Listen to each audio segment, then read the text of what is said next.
পর্যটন খাতকে উৎসাহিত করতে দেশে প্রথমবার ট্যুরিস্ট ট্রেন চালু করতে যাচ্ছে সরকার, যেটি চলবে ঢাকা কক্সবাজার রুটে। সাধারণ ট্রেনের কোচের চেয়ে বিলাসবহুল আর আধুনিক সুযোগ সুবিধা সম্বলিত এই ট্যুরিস্ট ট্রেনে থাকবে যাত্রীদের শোয়ার ব্যবস্থা। সবকিছু ঠিক থাকলে 2022 সালে চট্টগ্রাম কক্সবাজার রেল লাইনে যাত্রা শুরু হবে এই ট্যুরিস্ট ট্রেনের। এমদাদুল হকের রিপোর্ট।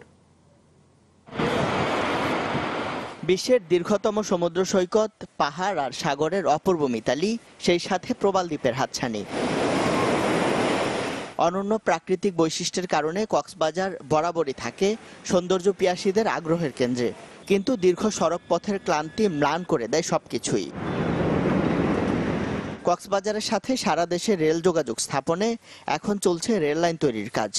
আর এই লাইনে দেশের ইতিহাসে প্রথমবারের মতো চালু হতে যাচ্ছে ট্যুরিস্ট ট্রেন, যেটি চলবে ঢাকা কক্সবাজার রুটে। কর্তৃপক্ষ বলছে, সাধারণ ট্রেনের চেয়ে বিলাসবহুল আর নানা সুযোগ সুবিধায় সমৃদ্ধ থাকবে এই ট্রেন।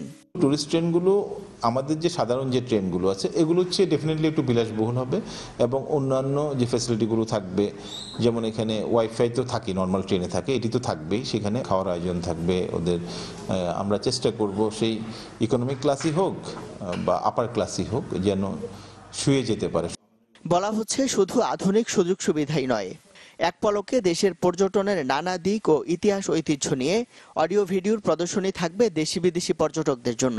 কক্সবাজার ছাড়াও আমাদের যে আরও যে দর্শনীয় স্থানগুলি আছে বা বাংলাদেশের বৈশিষ্ট্য কী, আমাদের ঐতিহ্য কী, আমরা কোত্থেকে এসেছি, আমাদের কালচারাল হেরিটেজ, সবগুলি আমরা দেশি বিদেশি পর্যটকদেরকে আমরা তুলে ধরব। সরকারের এমন উদ্যোগ বাস্তবায়িত হলে দেশের পর্যটন শিল্পের চেহারায় বদলে যাবে, এমন কথা বলছেন পর্যটন সংশ্লিষ্টরা। রেল লাইন এবং রোড যদি দুটোই হয়ে যায় তাহলে আমরা মনে করতেছি কক্সবাজারে একটা ব্যাপক পরিবর্তন হবে এবং বাংলাদেশের পর্যটন খাত দ্বিতীয় আপনার রেমিটেন্সের খাত হিসেবে এবার চিহ্নিত হতে পারে।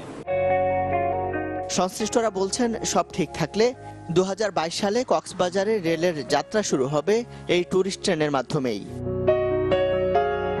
ইমদাদুল হক, চ্যানেল 24, চট্টগ্রাম।